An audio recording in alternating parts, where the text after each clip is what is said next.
Et bonjour à tous et bienvenue dans cette nouvelle vidéo consacrée à Saberforge. Cette fois je vais comparer deux sabres qui sont exactement identiques de type Exalted en tier 3 champion, donc avec les sons, etc. Et puis le petit nouveau, un petit acolyte. Alors pour l'anecdote, ce sabre, ici, qui est donc un Exalted tier 3 champion, c'est le sabre que j'ai précédemment testé dans des vidéos, celui qui a cassé, donc que j'ai là aussi présenté dans une autre vidéo. Il avait cassé à cette partie-là, pendant un combat. Je rappelle, Saberforge fabrique des sabres de combat, qui sont vendus comme tels, c'est pas des objets de décoration, c'est donc fait pour être utilisé. C'est pour ça que Saberforge garantit, pendant à peu près un an, ces sabres contre la case dans une utilisation standard de combat. Si après vous avez roulé dessus en voiture, c'est pas vraiment la faute de la marque. Donc moi, ils me l'ont gardé pendant 1 mois et demi, et quand ils me l'ont rendu réparé, mais avec une finition différente. On ne se rend pas vraiment compte sur une vidéo. En fait, cette partie-là est rosée, alors qu'avant, elle était en type alu argenté. Maintenant, c'est un genre de cuivre effet rose qui est un petit peu dégueulasse parce que ça jure un peu avec le reste du sabre. C'est-à-dire que là encore, on a une partie qui est dorée, tout ce bloc-là est doré, mais il rappelle le doré du bouton. Alors que là, on a une partie rose, mais où est-ce que vous voyez du rose sur le sabre ou pas nulle part. Donc, je trouve ça un petit peu dommage en fait d'avoir remplacé ça, surtout qu'on l'a renvoyé au fabricant, pas à un partenaire tiers en fait. Au-delà de ça, il n'était pas hyper bien serré quand je l'ai eu. Du coup, la lame, déjà, j'ai galéré vraiment bien à la mettre. Ensuite, la finition de cette partie-là et de cette partie-là n'est pas la même. Alors, justement, on va revenir sur les finitions un peu plus tard. Je pense qu'en fait, ils ont changé leur procédé de fabrication ou de finition. Parce qu'en soi, les sabres sont très légèrement différents maintenant. Parce qu'en effet, tac. Au début de la vidéo, j'ai dit qu'on allait comparer deux sabres de type Exalted, et justement ça, c'est le deuxième. Alors, la différence avec celui-ci, ce sera au niveau de la finition. Alors, je vais juste rajouter un petit peu de netteté, voilà. On voit bien ici la différence entre la partie argentée, comme elle était avant, et la partie rose, ici. Alors encore une fois, sur une vidéo, je suis pas sûr qu'on s'en rende vraiment compte, mais en vrai, c'est juste flagrant. La couleur du sabre aussi est vraiment différente. C'est les mêmes, même modèle, même gamme, tout pareil, les mêmes options, avec la finition Withhold, la finition un petit peu usée. Donc le sabre qui est à gauche est vraiment noir, alors que le sabre de droite, lui, il fait vraiment argenté en fait. Il faut savoir que sur la photo, quand vous le commandez, il ressemble davantage à ça qu'à ça. Donc en soi, moi je m'en fous. Je trouve que comme ça, il a une super gueule, il est hyper classe. Mais c'est pas ce que j'avais demandé initialement. Au-delà de ça, l'arrière est différent. Cette partie-là où il y a le haut-parleur, ici j'ai un genre de tac, de petit culot, tac, comme ça, qui se visse ça. Je l'ai pas ici. Ici, c'est carrément un bloc que vous dévissez. Et après, vous avez accès au haut-parleur qui est là. Et si vous retirez le haut-parleur, derrière, vous avez la batterie. Mais en soi, vous n'avez pas à y accéder en temps normal. Et là, j'arrive plus à le remettre parce que c'est trop galère. Si, ça y est, il suffit de râler. Autre petite différence, le bouton, qui pourtant est censé être le même. On passe d'un petit bouton doré standard à un bouton avec le logo Saberforge. Ces boutons-là, sur ces modèles-ci, ils ont la particularité voilà, de couper et d'activer l'alimentation de la batterie. Donc si j'appuie sur le bouton, voilà, les capteurs sont dans cette zone-là, le haut-parleur il n'a pas bougé, il est toujours là. Il a d'ailleurs toujours ces mêmes petits défauts au niveau de la sensibilité, même quand on le règle bien, c'est-à-dire que des fois, il ne va pas bien comprendre les mouvements.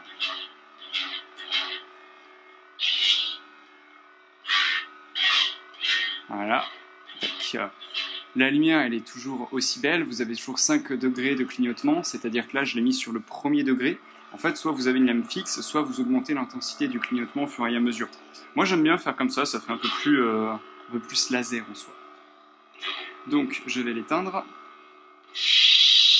Et c'est avec ça qu'on va pouvoir faire la transition justement sur le sabre de type acolyte.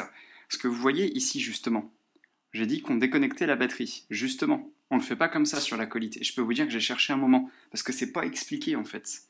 Donc je vais reconnecter ça, voilà. Parce qu'en soi, vous avez un chargeur fourni avec, sur lequel vous branchez en fait, à la place du bouton.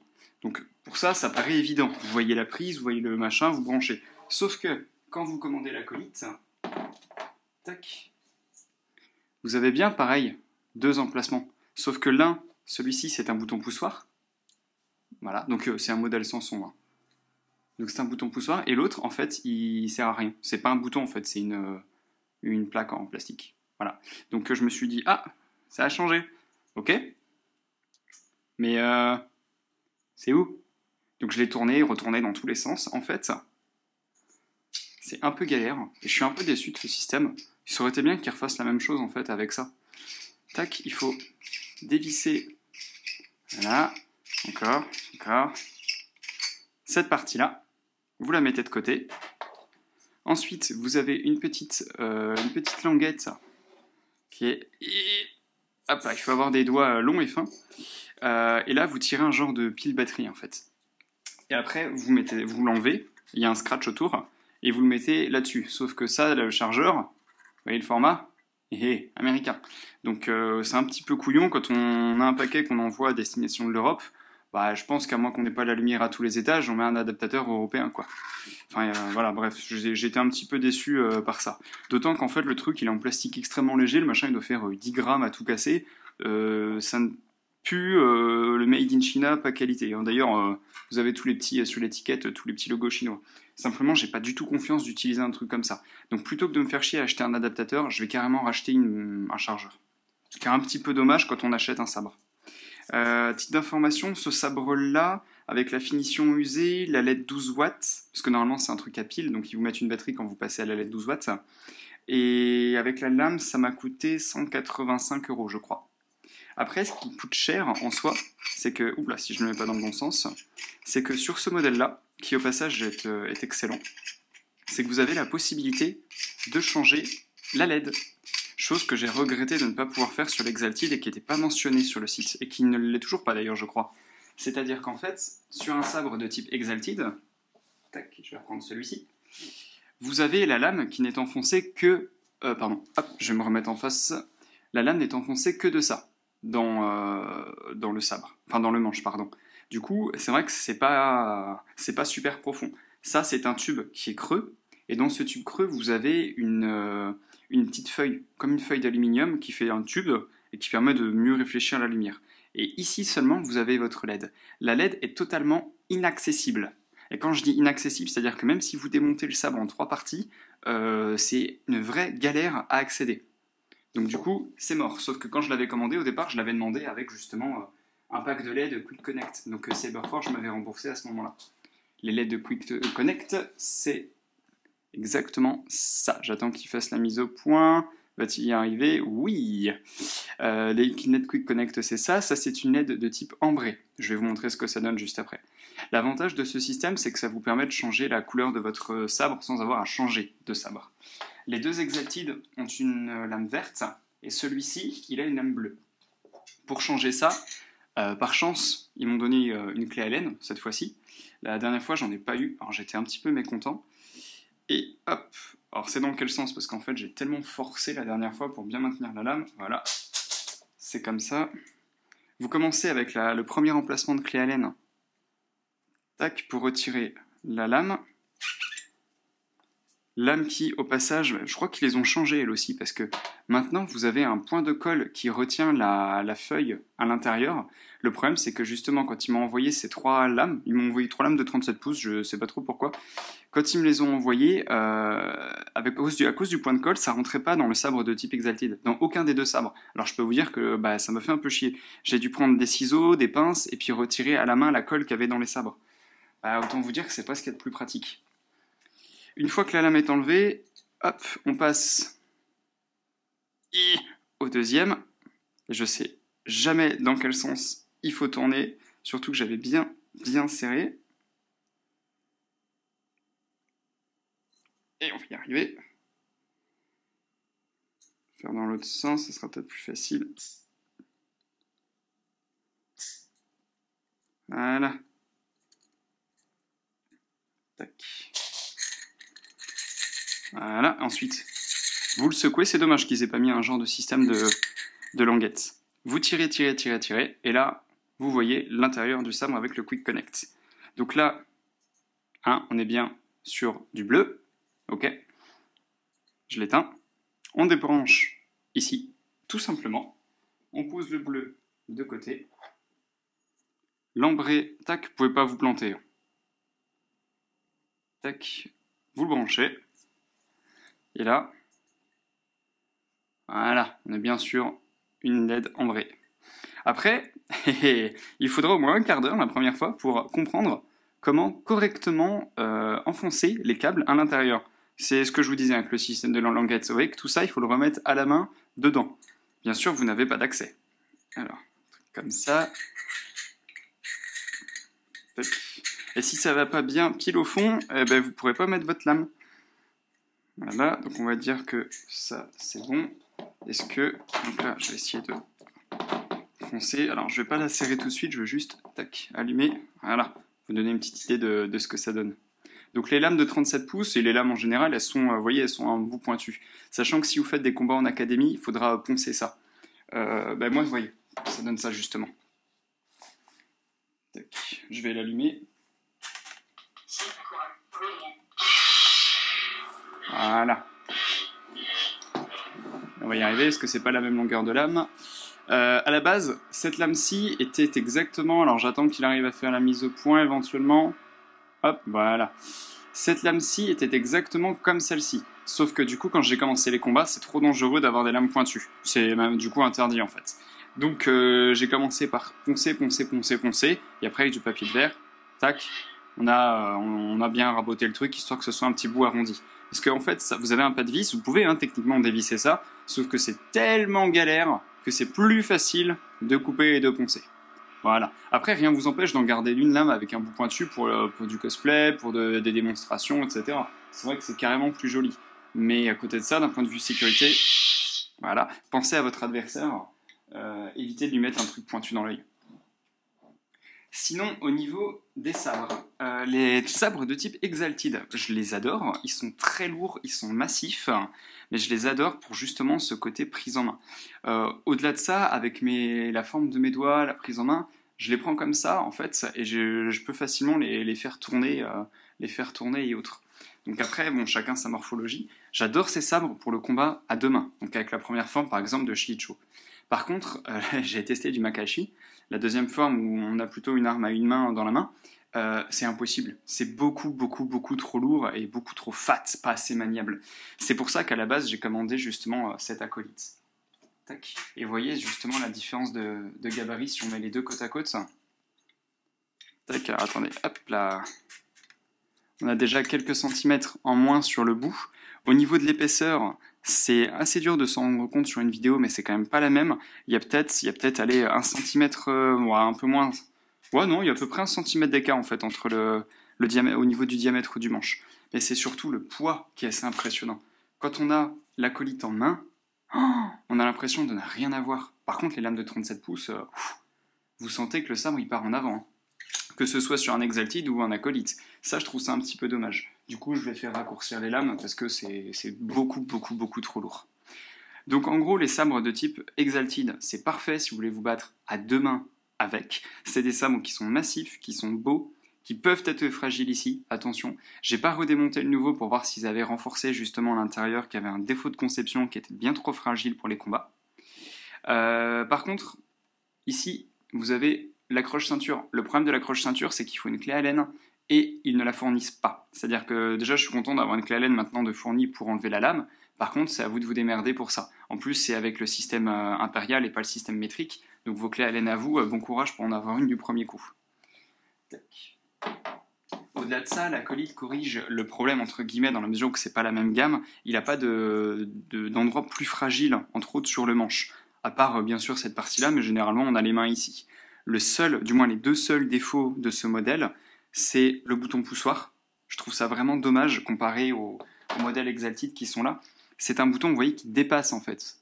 Ce qui fait que quand on a le sabre en main, tac, ça arrive de temps en temps, tac, on appuie sur le bouton. Du coup, on éteint, on allume la lame. Le problème, c'est qu'en combat, si votre lame n'est pas tout le temps allumée, c'est comme si vous n'aviez pas d'arme. Donc, si vous touchez avec la lame éteinte, c'est pas une frappe qui compte. Pareil si vous faites une parade ou autre. Donc c'est un petit peu con de ce côté-là d'avoir fait un bouton qui ressort. Ils auraient vraiment dû universaliser en fait ce système de boutons à l'intérieur du manche. Deuxième problème, la batterie, enfin du moins la pile batterie. Je trouve ça dommage de devoir entièrement dévisser avec une languette. À la limite, qu'ils mettent une petite notice, un papier en expliquant, voilà, pour le charger, il faut dévisser, tirer, ok. Parce que j'ai cherché un moment quand même, je voulais vraiment éviter de démonter le sabre. Et le troisième problème, en dehors du fait que la clé Allen c'est le même problème que pour l'autre, c'est la LED ici pour la changer.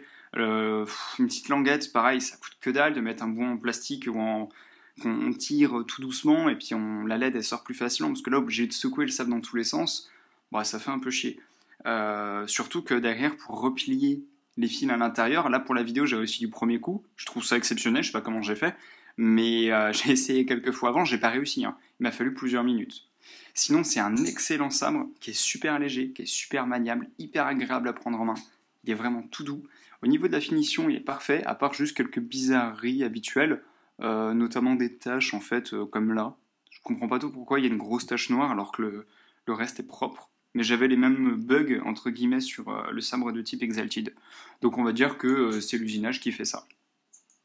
Enfin, au niveau des protections, n'oubliez pas toujours les coudes, de quoi vous protéger, les articulations, le casque. Moi j'ai pris un casque comme celui-ci. Alors, certains le déconseillent, après disons que ça dépend de chacun. Moi je porte des lunettes, je suis myope, je peux pas me battre sans mes lunettes. On a déjà essayé de me faire me battre sans mes lunettes, je vois rien. Je vois pas les pieds ni les yeux de l'adversaire, je me repère juste avec la lumière des néons. Autant vous dire que c'est vraiment pas pratique pour se battre. L'avantage de ça, c'est que c'est un grillage en nid d'abeille, j'ai pas de condensation. Parce qu'après on me filait des masques d'airsoft, le problème de ces masques, c'est que du coup, vous avez une buée qui va très vite sur la visière, même si vous n'avez pas de lunettes. Alors imaginez quand vous en avez, vous avez double buée, donc vous ne voyez vraiment plus rien. Du coup, pour ma deuxième année de sabre, j'ai tenu à avoir mon propre casque, que je vais modifier un petit peu, parce qu'à l'intérieur, vous avez vraiment pas mal de mousse, il est très très bien. Et du coup, là, j'ai chopé des blocs de mousse assez épais, qui font à peu près ça d'épaisseur, et que je vais coudre sur ça. Donc ça va faire un bloc en fait qui fait tout le haut du masque, et l'arrière du masque, ce qui fait qu'en fait, j'aurai vraiment une protection complète. Moi, ça me gêne pas, honnêtement, pour voir, parce que justement, avec mes lunettes, je peux pas me coller et j'ai un léger recul de la tête. Et le fait d'avoir cette partie-là qui remonte, moi, personnellement, ça ne me dérange pas. En plus, je trouve qu'il a quand même une gueule assez sympa. Et gros point de hasard, la finition du casque, c'est exactement la même que la finition des sabres Withered. Donc, vu que tous mes sabres ont cette finition usée, autant vous dire que, c'est du détail, mais c'est quand même super cool. Voilà, sinon je pense avoir fait le tour. N'hésitez pas si vous avez des questions, j'y répondrai bien volontiers. Par contre, évitez les questions du style j'arrive pas à commander sur le site, tu peux nous faire une vidéo pour montrer comment tu commandes sur le site. Non. C'est un site internet, quoi. N'importe qui a déjà commandé sur un site internet sait commander sur un site internet. Après, juste n'oubliez pas, Saberforge, ils sont pas mal. Les sabres sont beaux, certains peuvent être fragiles. Les sabres avec les chambres à cristaux, ne les prenez pas pour le combat, c'est bien spécifié sur le site, ça c'est pour décorer. Ils sont bien trop fragiles pour se battre avec. Moi ça m'est déjà arrivé, en faisant une parade, je rate ma parade, et du coup le coup, un coup de lame, frappe cette partie-là par exemple, ou cette partie-là, même si j'ai les mains dessus. Vous voyez là, je ne l'ai pas au milieu par exemple, et c'est déjà arrivé que la lame frappe ici ou sur le dessus. Donc ne vous battez pas avec ces sabres-là. Au-delà de ça, qu'est-ce que je pourrais vous dire de plus? Le SAV, assez réactif, entre guillemets. Quand je leur ai envoyé ce sabre-là, j'ai quand même attendu 2 semaines et demie pour avoir une réponse. Déjà, même une confirmation, comme quoi il l'avait bien reçu. Et à partir de là, la réparation s'est faite. Après, c'est USPS qui l'a envoyé en France. Donc c'est Colissimo qui l'a envoyé de la France une fois qu'il est arrivé à Paris jusqu'à chez moi. Et puis que vous dire de plus en fait? C'est pas mal. Par contre, effectivement, si vous avez des soucis de SAV, ça va vite vous coûter cher, quoi. Presque 30 € pour le renvoyer aux États-Unis. 1 mois et demi sans sabre, ça fait un peu mal au cul quand on n'en a qu'un. Sinon, ce sont de très très beaux sabres que je vous encourage à commander si vous avez la patience d'attendre de 8 à 12 semaines, c'est-à-dire entre 2, 3, voire 4 mois. Moi, j'ai attendu 4 mois pour ce sabre et ce sabre. Donc si vous avez à peu près 4 mois devant vous, faites-vous plaisir. C'est pas si cher que ça, hein. Je rappelle, Acolyte, 185 € avec les options. Exalted, c'était genre 350 € avec les options plus sur le tier 3 champion. Mais vous pouvez les avoir à partir de 150 €. Donc honnêtement, c'est des beaux objets. Et c'est de belles armes également. Voilà, donc je vous souhaite à bientôt et peut-être à dans une prochaine vidéo. Salut!